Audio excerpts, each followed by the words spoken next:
ನಮಸ್ಕಾರ ಸರ್. ಸರಿ, ಶುರು ಮಾಡೋಣ. ನಾರಾಯಣಂ ನಿಖಿಲಪೂರ್ಣಗುಣೈಕದೇಹಂ ನಿರ್ದೋಷಮಪ್ಯದಮಪ್ಯಖಿಲೈಸ್ವಾಕ್ಯೈಃ ಅಸ್ಯೋದ್ಭವಾದಿದಮಶೇಷವಿಶೇಷತೋಪಿ ವಂದ್ಯಂ ಸದಾ ಪ್ರಿಯತಂ ವಸನ್ನಮಾಮಿ. ನಾರಾಯಣಂ ಗುಣೈಃ ಸರ್ವೈರುದೀರ್ಣಂ ದೋಷವರ್ಜಿತಂ ಜ್ಞೇಯಂ ಗಮ್ಯಂ ಗುರುಂಶ್ಚಾಪಿ ನತ್ವಾ ಸೂತ್ರಾರ್ಥಮುಚ್ಯತೆ. ಅಭ್ರಮಂ ಭಂಗರಹಿತಂ ಅಜಡಂ ವಿಮಲಂ ಸದಾ ಆನಂದತೀರ್ಥಮತುಳಂ ಭಜೆ ತಾಪತ್ರಯಾಪಹಂ. ಪೃಥ್ವೀಮಂಡಲಮಧ್ಯಸ್ಥಾಃ ಪೂರ್ಣಬೋಧಮತಾನುಗಾಃ ವೈಷ್ಣವಾಃ ವಿಷ್ಣುಹೃದಯಾಃ ತಾನ್ ನಮಸ್ಸೇ ಗುರುನ್ ಮಮ. ತಪಸ್ವಾಧ್ಯಾಯ ಶುಶ್ರೂಷಾ ಕೃಷ್ಣಪೂಜಾರತಂ ಮುನಿಂ ವಿಶ್ವೇಶಂ ಇಷ್ಟತಂ ವಂದೇ ಪರಿವ್ರಾಟ್ ಚಕ್ರವರ್ತಿನಂ. ಶ್ರೀ ಗುರುಭ್ಯೋ ನಮಃ. ಹರಿ ಓಂ. ಈಕ್ಷತ್ಯಧಿಕರಣ ಆಗಬೇಕಿದೆ, ಹೌದಾ?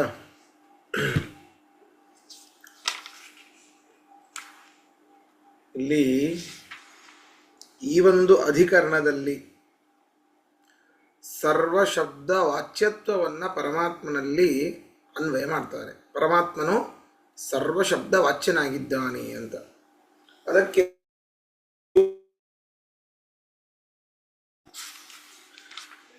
ಆಗಮ ಅಂತಂದರೆ, ಶಾಸ್ತ್ರ ಅಂತಂದರೆ ಮೂಲ ರಾಮಾಯಣ, ಭಾರತ, ಪಂಚರಾತ್ರ, 4 ವೇದಗಳು,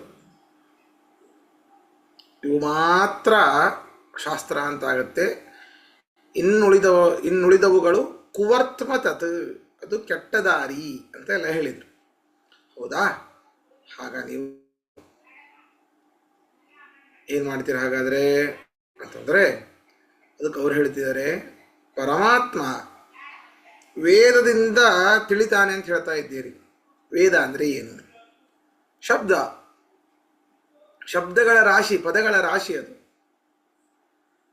ಅದರಿಂದ ಪರಮಾತ್ಮ ತಿಳಿಲಿಕ್ಕೆ ಸಾಧ್ಯವೇ ಇಲ್ಲ ಅಂತ ಅವರಂದರು. ಏನು ಗ್ಯಾರಂಟಿ?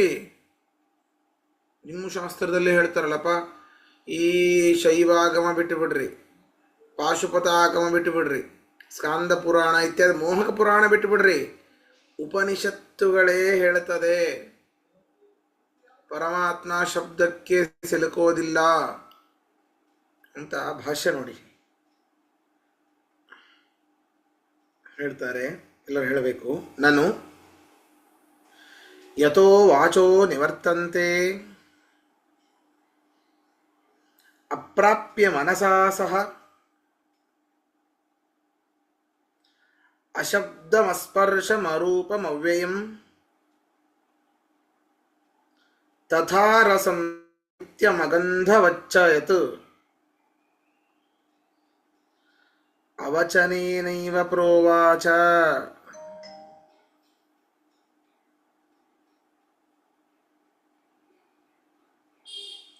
ಯದ್ವಾಚ ಅನಭ್ಯುದಿತಂ ಏನವಾಗಭ್ಯುದ್ಯತೆ ಯತ್ ಶ್ರೋತ್ರೇಣ ನ ಶೃಣೋತಿ ಯೇನ ಶ್ರೋತ್ರಮಿದಂ ಶ್ರುತಂ ಇತ್ಯಾದಿಭಿಃ ನ ತಚ್ಛಬ್ದಗೋಚರಂ ನ ಇತ್ಯಾಹ. ಇದೆಲ್ಲವೂ ಕೂಡ ತಲವಕಾರ, ಭಾಸ್ಕಲ, ಇನ್ನುಳಿದ ಅನೇಕ ಕಾಟಕೋಪನಿಷತ್ತು, ಇನ್ನುಳಿದ ಅನೇಕ ಉಪನಿಷತ್ತುಗಳಿಂದ ಕೊಂಡಿರುವಂತಹ ಇದು ವೇದಾಂತ. ಇವೆಲ್ಲ ವೇದ ಬಗ್ಗೆ ಹೇಳುತ್ತೆ, ಪ್ರಮಾಣ, ಪರಮ ಪ್ರಮಾಣ, ಶಾಸ್ತ್ರ. ಇದು ಶಾಸ್ತ್ರದಲ್ಲೇ ಪರಮಾತ್ಮನು ಸರ್ವ ಶಬ್ದಾತಿ ದೂರನಾಗಿದ್ದಾನೆ ಅಂತ ಹೇಳ್ತಾ ಇದೆ. ಏನಿದು? ಯಥೋ ವಾಚೋ ನಿವರ್ತಂತೆ ಅಪ್ರಾಪ್ಯ ಮನಸಾ ಸಹ. ನಮ್ಮ ಮನಸ್ಸಿಗೂ ಕೂಡ ಪರಮಾತ್ಮ ಸಿಗೋದಿಲ್ಲ, ನಿವರ್ತಂತೆ.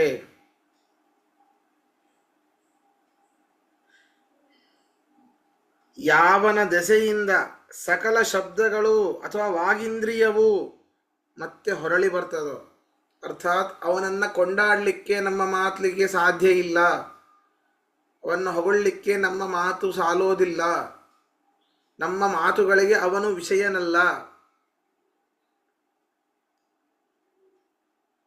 ಅಶಬ್ದಮಸ್ಪರ್ಶಮರೂಪಮವ್ಯಯಂ.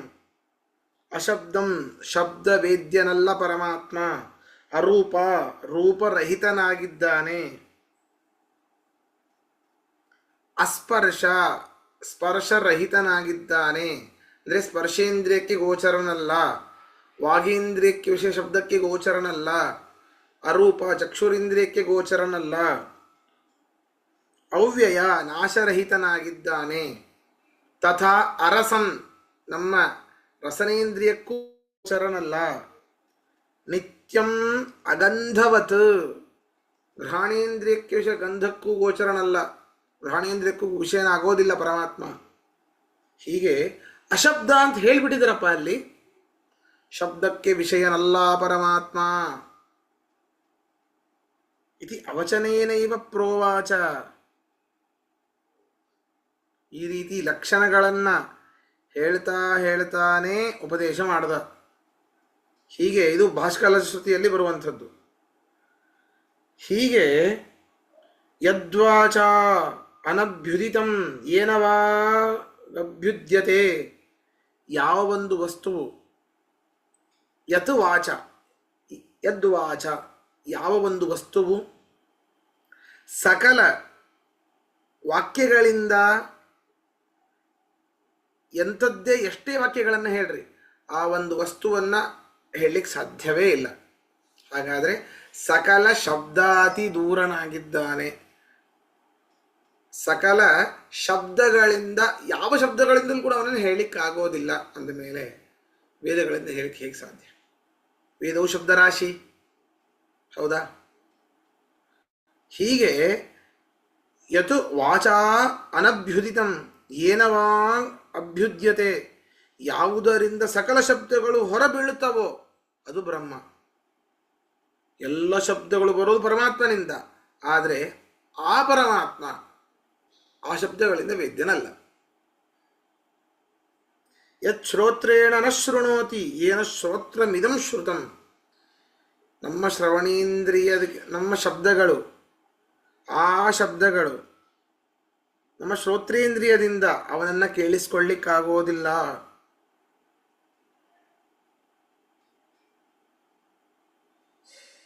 ಏನ ಶ್ರೋತ್ರಂ, ಈ ಶ್ರೋತ್ರಕ್ಕೆ ವಿಷಯವಾದ ಈ ಒಂದು ಜಗತ್ತು ನ ಶ್ರುತಂ, ಶ್ರುತಂ ಕ್ಷಮಿಸಿ ಶ್ರುತಂ ಕೇಳಲ್ಪಟ್ಟಿದೆಯೋ, ಅಂತಹ ಯಾವ ಒಂದು ಮಾತುಗಳು ಪರಿಪೂರ್ಣನಾದ ಪರಮಾತ್ಮನನ್ನ ಸಾಕಲ್ಲೇ ಹೇಳಿಕ್ಕಾಗೋದಿಲ್ಲವೋ ಅಂತಹ ಮಾತುಗಳು ಪರಮಾತ್ಮನಿಂದ ಬರ್ತವೆ. ಆ ಮಾತುಗಳಿಗೆ ಪರಮಾತ್ಮ ವಿಷಯನಲ್ಲ, ಶ್ರೋತ್ರೇಂದ್ರಿಯಕ್ಕೆ ಅವನು ವಿಷಯನಲ್ಲ. ಆದರೆ ಇದು ಅದು ಅಂತ ಹೇಳಿ ನಾವು ಜಗತ್ತಿನಲ್ಲಿ ಸಾಮಾನ್ಯವಾಗಿ ವ್ಯವಹಾರ ಮಾಡ್ತೇವೆ. ಏ ಮಡಿಕೆ ತೊಂಬ, ಏ ಬಾಗಿಲ ಹಾಕು, ಬಂದ, ನಿಂತ, ಹೋದ, ಅವನು ಬಂದ ಅಂತ ಉಳಿದ ಜಗತ್ತಿನಲ್ಲಿ ಇರುವಂತಹ ಕೆಲವೊಂದು ಶಬ್ದಗಳನ್ನು ಉಪಯೋಗಿಸಿ ವ್ಯಾವಹಾರಿಕವಾಗಿ ನಾವು ಮಾಡ್ತೇವೆ. ಅವೆಲ್ಲ ಶಬ್ದ ಬಂದಿದ್ದೆಲ್ಲಿ? ಅದನ್ನೇ ಹೇಳ್ತಾ ಇದ್ದಾರೆ ಇಲ್ಲಿ. ಯತು ಶ್ರೋತ್ರೇಣ ನ ಶೃಣೋತಿ, ಕಿವಿಗಳಿಂದ ಕೇಳಲಿಕ್ಕೆ ಸಾಧ್ಯ ಇಲ್ಲ. ಆದರೆ ಏನ ಶ್ರೋತ್ರಮಿದಂ ಶ್ರುತಂ, ಇದಂ ಅಂತಂದ್ರೆ ಈ ಜಗತ್ತು ಅಂತರ್ಥ. ಜಗತ್ತು ಅಂದರೆ ನಮಗೆ ತಲೆಯಲ್ಲಿ ಬರೋದೇ ಈ ಒಂದು ಗೋಳಾಕಾರದ ಭೂಮಿ ಒಂದೇ, ಇನ್ನೇನು ಬರೋದಿಲ್ಲ. ಅದಲ್ಲ. ನಮ್ಮ ದೇಶ ಉದ್ಧಾರ ಆಯಿತು ಅಂದರೆ ಏನು? ನಮ್ಮ ದೇಶ ಬಹಳ ದೊಡ್ಡದಾಯಿತು ಅಂದರೆ ಮ್ಯಾಪಿನಲ್ಲಿ ದೊಡ್ಡದಾಯ್ತಾ? ಬಿಡ್ತಾರ ಅಕ್ಕಪಕ್ಕ ದೇಶದವರು? ಅದರ ಒಳಗೆ ಇರುವಂತಹ ಜನರು ಪ್ರಬಲರಾದರು ಅಂತರ್ಥ.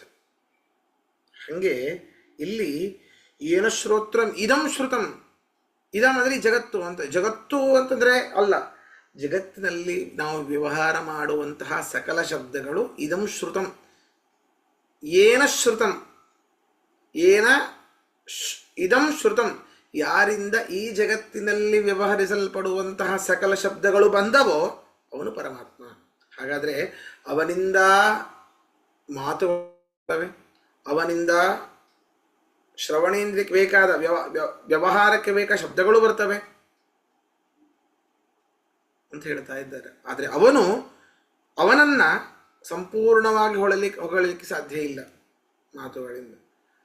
ಅವನು ಯಾವ ಶ್ರೋತ್ರೇಂದ್ರಿಯಕ್ಕೂ ವಿಷಯನಲ್ಲ.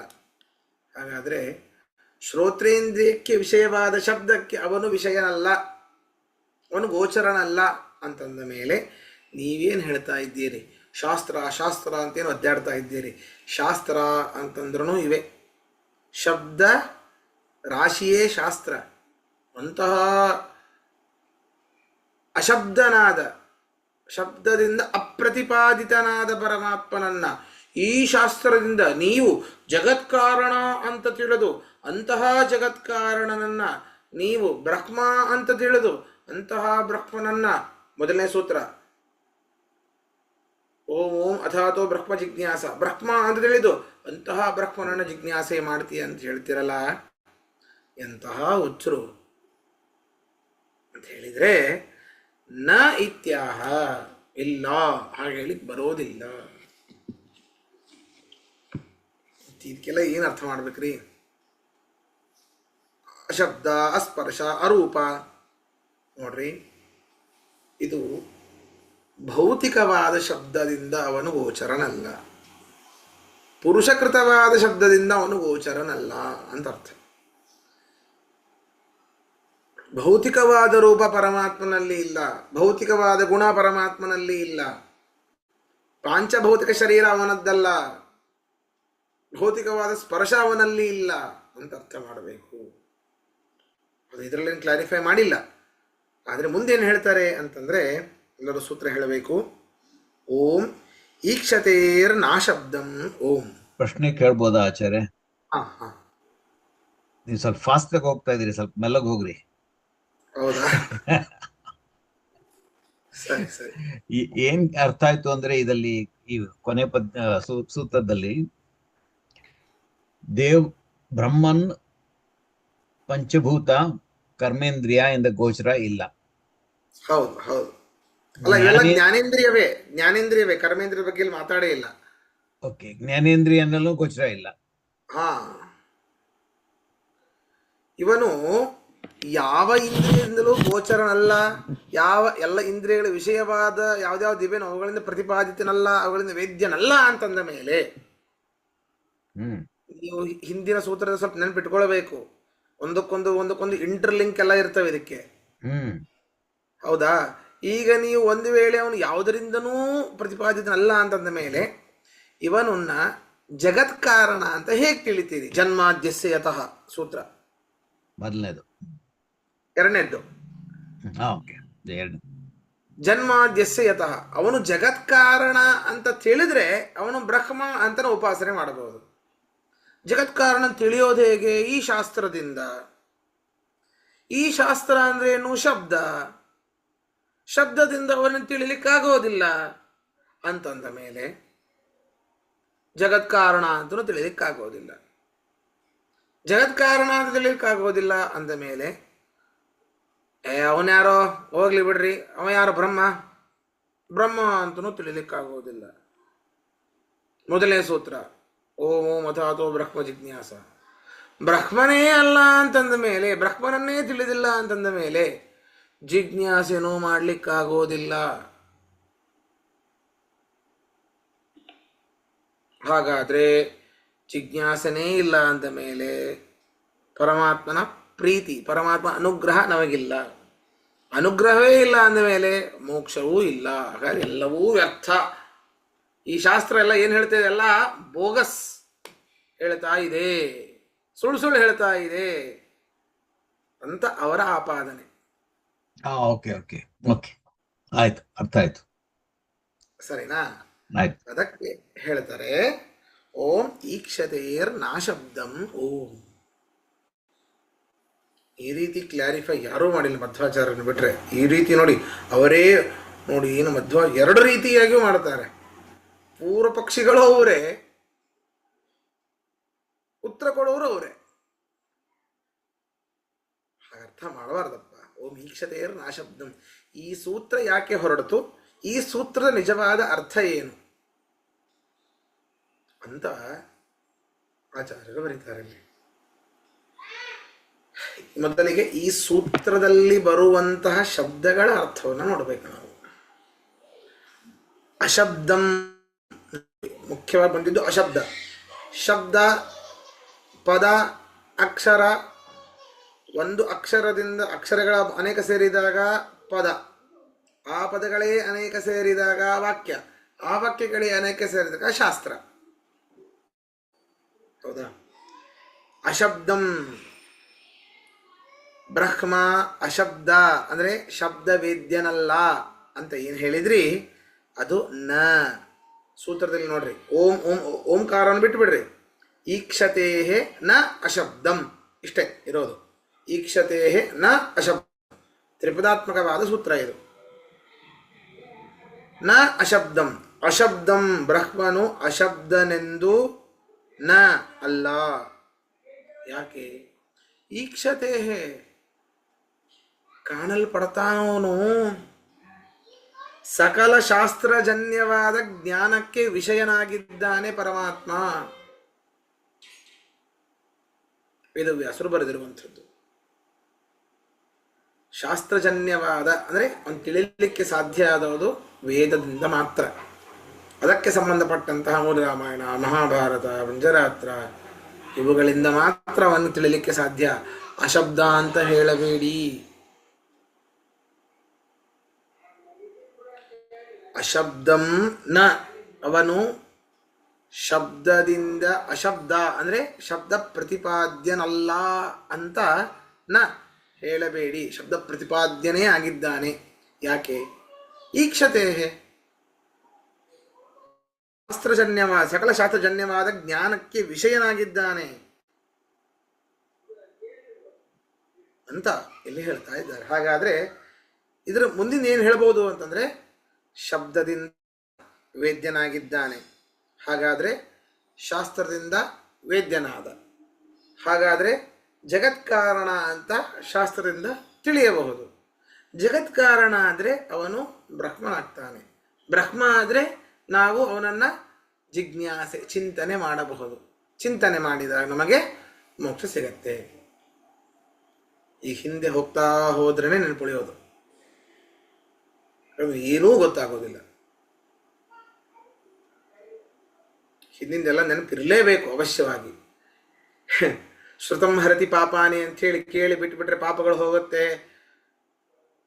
ಪಾಪಗಳು ಹೋಗುತ್ತೆ ಸತ್ಯ, ಆದರೆ ಅದರ ಒಳಾರ್ಥ ಗೊತ್ತಾಗಬೇಕು ಅಂದರೆ ಇನ್ನೊಮ್ಮೆ ಪೇಜ್ ತಿರುಗಿಸದೇ ಇರೋ ಹಾಗೆ, ಅಥವಾ ಬರೋಕಿನ ಒಂದು 15-20 ನಿಮಿಷ ಮುಂಚೆ ಆದರೂ ಕೆಲವು ಸೂತ್ರಗಳನ್ನು ಓದಿದರೆ ಸಾಕು, ಸೂತ್ರಗಳ ಅರ್ಥವನ್ನು ಓದಿದರೆ ಸಾಕು, ಗೊತ್ತಾಗೋಗ್ಬಿಡುತ್ತೆ. ಆಗಲಿ ಇನ್ನೊಂದು 10-15 ಸೂತ್ರ ಆಗಲಿ, ಪ್ರತಿನಿತ್ಯ ಸೂತ್ರ ಪಾರಾಯಣ ಮಾಡಿಯೇ ಮುಂದೆ ಹೋಗೋಣ. ಸರಿನಾ? ಆಯ್ತು ಆಚಾರ್ಯ. ಆಯ್ತು ಆಚಾರ್ಯ, ಮಾಡಿ. ಕಷ್ಟ ಆಗತ್ತಿಲ್ಲ ಅಂದ್ರೆ ಸರಿ. ಮುಂದೆ ಹೇಳ್ತಾರೆ, ನ ಏತಸ್ಮಾತ್ ಹೇಳಬೇಕೆಲ್ಲರೂ. ಸ ಏತಸ್ಮಾತ್ ಜೀವಘನಾತ್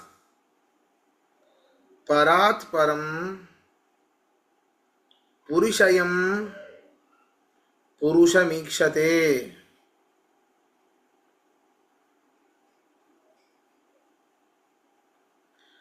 ಆತ್ಮನ್ನೇವ ಆತ್ಮಾನಂ ಪಶ್ಯೇತ್.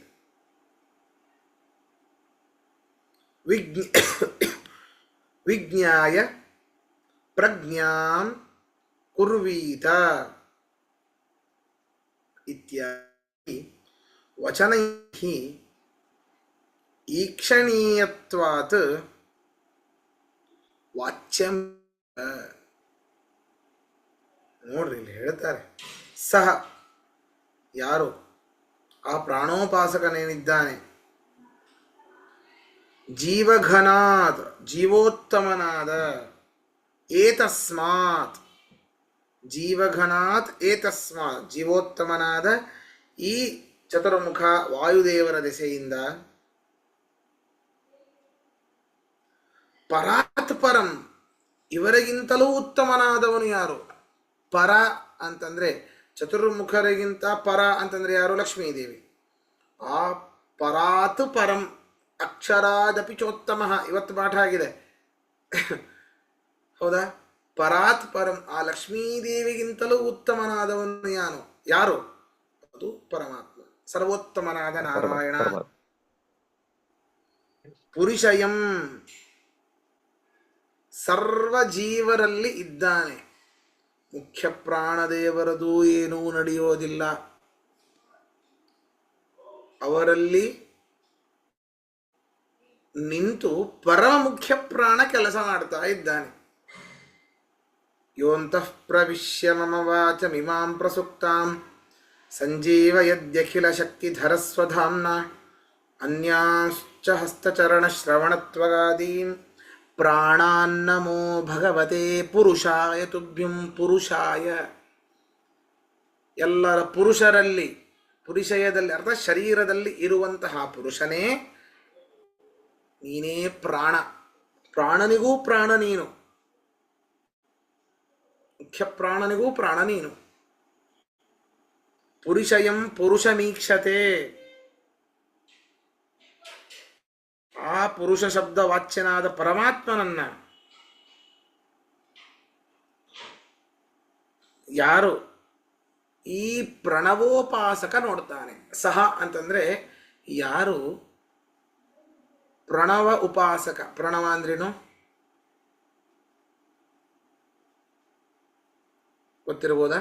ಓಂ ಬ್ರಹ್ಮ ವಿಷ್ಣು ನಾರಾಯಣ ಭೂರ್ಭುವ ಸ್ವಃ ಓಂಕಾರ ಇಸ್ ಪ್ರಣವ. ಹೌದು, ಓಂಕಾರಕ್ಕೆ ಪ್ರಣವ ಅಂತ. ಶಬಾಷ್. ಆ ಪ್ರಣವೋಪಾಸಕ ಏನನ್ನು ನೋಡ್ತಾನೆ? ಈ ಸಕಲ ಜೀವರಾಶಿಗಳಿಗಿಂತ ಉತ್ತಮರಾದವರು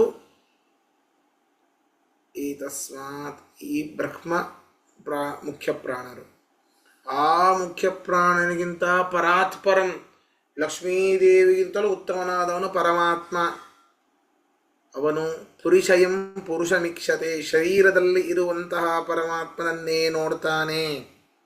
ಅದನ್ನೇ ಮುಂದೆ ಹೇಳ್ತಾರೆ, ಆತ್ಮನಿ ಏವ ಆತ್ಮಾನಂ ಪಶ್ಯೇತ್. ತನ್ನಲ್ಲಿಯೇನೇ, ಆತ್ಮಶಬ್ದಕ್ಕೆ ಅನೇಕ ಅರ್ಥ. ತನ್ನಲ್ಲಿಯೇನೇ ಆತ್ಮಾನಂ ಪರಮಾತ್ಮಾನಂ ಪಶ್ಯೇತ್.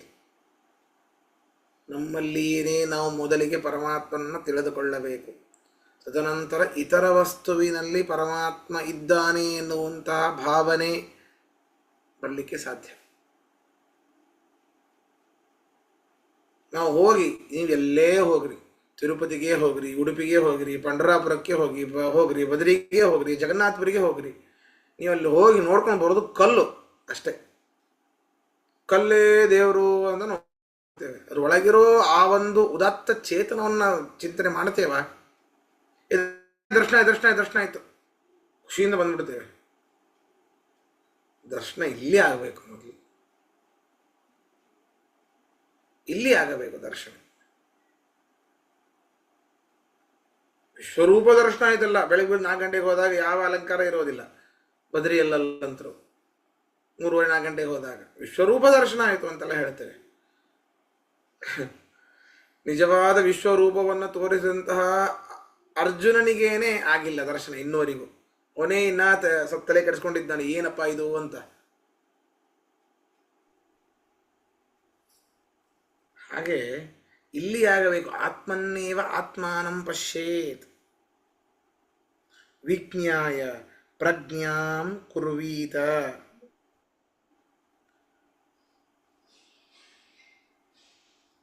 ಪರಮಾತ್ಮನನ್ನ ವಿಜ್ಞಾಯ, ಯಾವುದು ತಿಳ್ಕೊಳ್ಬೇಕಂತೆ. ನಮ್ಮಲ್ಲಿ ಸ್ವಲ್ಪ ಕಾಣ್ತಾನೆ ಪರಮಾತ್ಮ, ನಮ್ಮ ಹೃದಯ ಗುಹೆಯಲ್ಲಿ. ಅದು ಮುಂದೆ ಬರ್ತದೆ ಸೂತ್ರ, ಹೃದಯ ಗುಹೆ ಬಗ್ಗೆನೇ ಬರ್ತದೆ ಸೂತ್ರ. ನಮ್ಮ ಹೃದಯ ಗುಹೆಯಲ್ಲಿ ಪರಮಾತ್ಮ ಕಾಣ್ತಾನಲ್ಲ, ಅವನನ್ನ ಇನ್ನೂ ಸರಿಯಾಗಿ ತಿಳ್ಕೊಳ್ಬೇಕು. ಹೇಗೆ? ಶಾಸ್ತ್ರಗಳಿಂದ. ವಿಜ್ಞಾಯ, ಶಾಸ್ತ್ರಗಳಿಂದ ಪರಮಾತ್ಮನನ್ನು ತಿಳಿದು ಪ್ರಜ್ಞಾಂ ಕುರ್ವೀತ. ಪ್ರಜ್ಞಾಂ ಕುರ್ವೀತ, ಅಪರೋಕ್ಷ ಜ್ಞಾನವನ್ನು ಪಡೆದುಕೊಳ್ಳಬೇಕು. ಪರಮಾತ್ಮನನ್ನ ಶಾಸ್ತ್ರಗಳಿಂದ ತಿಳಿದು, ಪ್ರಜ್ಞಾ ಅಂದರೆ ಜ್ಞಾನ. ಯಾವ ಜ್ಞಾನ? ಅಪರೋಕ್ಷ ಜ್ಞಾನ. ಅಪರೋಕ್ಷ ಜ್ಞಾನವನ್ನು ಸಂಪಾದನೆ ಮಾಡಿಕೊಳ್ಳಬೇಕು ಎಂಬುದಾಗಿ ವಚನೈಹಿ ಈಕ್ಷಣೀಯತ್ವಾತ್ ಇತ್ಯಾದಿ ವಚನೈಹಿ ಇವೇ ಮೊದಲಾದ ಮಾತುಗಳಿಂದ ಪರಮಾತ್ಮನು ಶಾಸ್ತ್ರ ಗಮ್ಯನಾಗಿದ್ದಾನೆ ಅಂತ ಹೇಳ್ತಾ ಇದೆ. ಶಾಸ್ತ್ರ ಇಸ್ ಈಕ್ವಲ್ ಟು ಶಬ್ದ. ಹಾಗಾಗಿ ಶಬ್ದ ಪ್ರತಿಪಾದ್ಯನಾಗಿದ್ದಾನೆ ಪರಮಾತ್ಮ. ಮತ್ತೆ ಹಿಂದೆ ಹೋಗ್ಬೇಕೀಗ. ಶಬ್ದ ಪ್ರತಿಪಾದ್ಯನಾದ, ಆದ್ದರಿಂದಾಗಿ ಜಗತ್ಕಾರಣ ಅಂತ ಶಾಸ್ತ್ರದಿಂದ ಗೊತ್ತಾಗ್ತಾನೆ. ಜಗತ್ಕಾರಣ ಅಂತ ಗೊತ್ತಾದ, ಹಾಗಾದ್ರೆ ಅವನೇ ಬ್ರಹ್ಮ ಅಂತ. ಯಾರು ಬ್ರಹ್ಮನೋ ಅವನ ಜಿಜ್ಞಾಸೆ, ಅವನ ಜಿಜ್ಞಾಸೆಯಿಂದ ಮೋಕ್ಷ.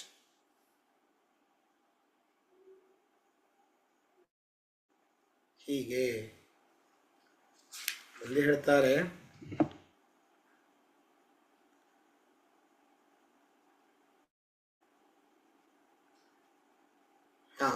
ಔಪನಿಷದತ್ವಾತ್ ನ ಅವಚನೇನ ಈಕ್ಷಣಂ.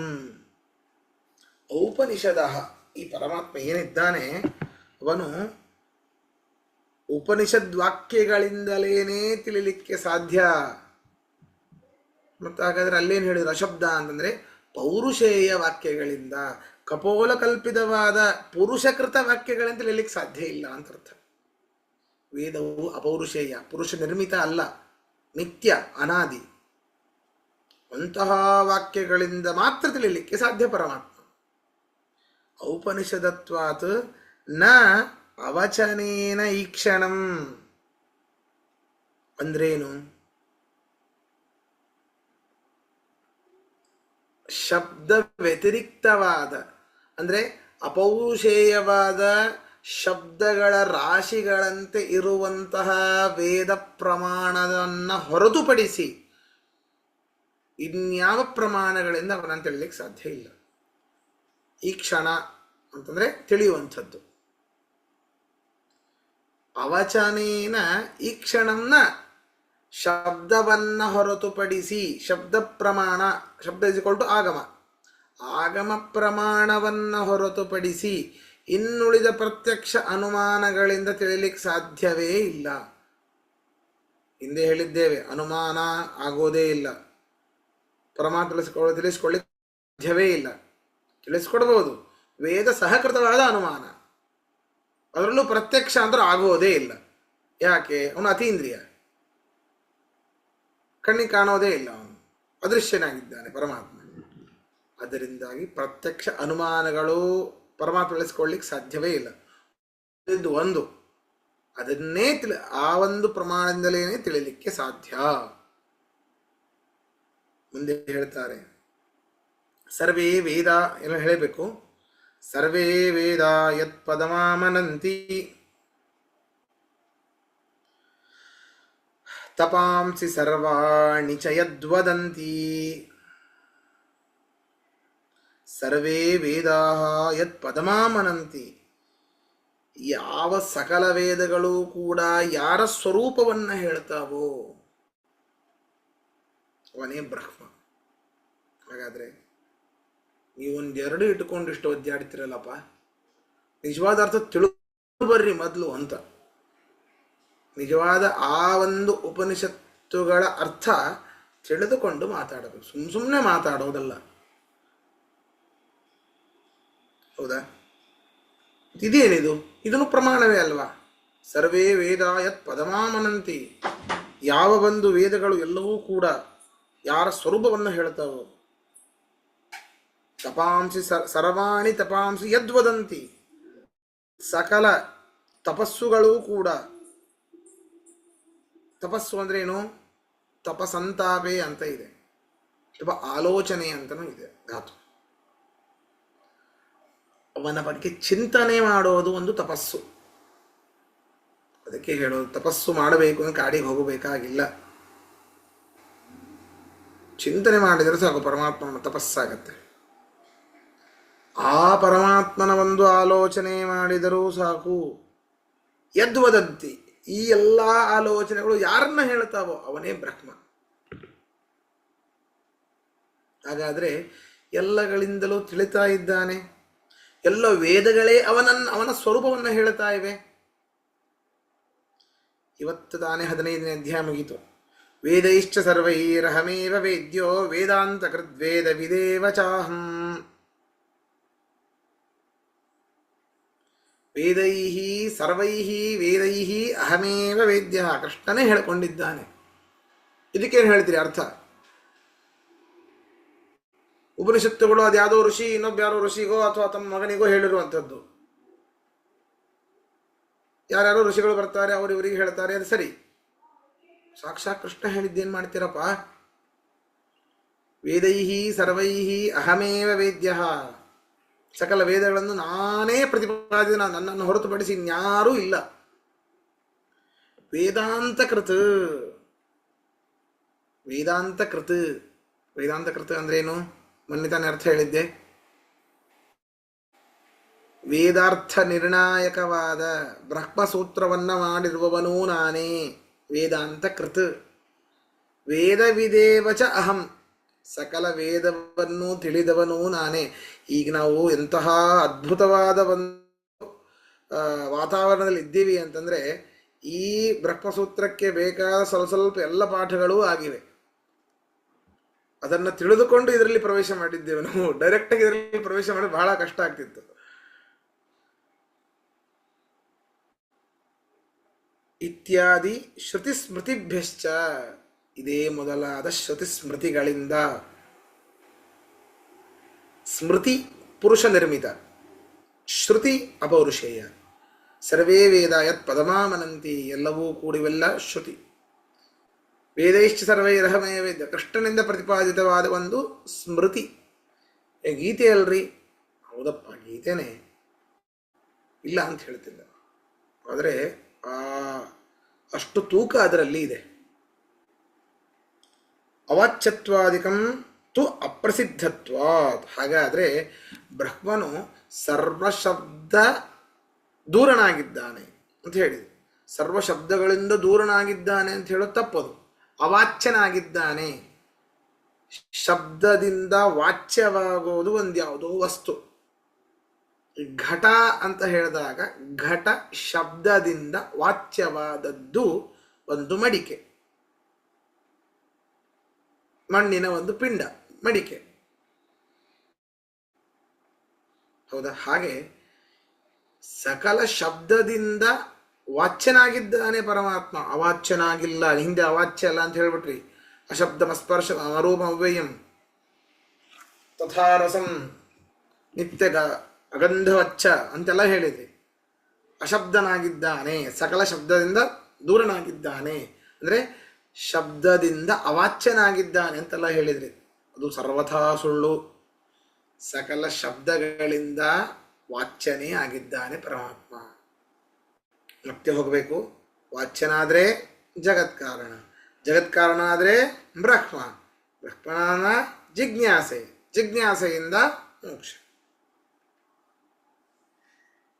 ಹೀಗೆ ನಾವು ತಿಳಿದುಕೊಳ್ಳಬೇಕು ಅಂತ. ಪ್ರಶ್ನೆ ಇದ್ರೆ ಕೇಳಿ, ಇವತ್ತಿಗೆ ಮುಗಿಸೋಣ.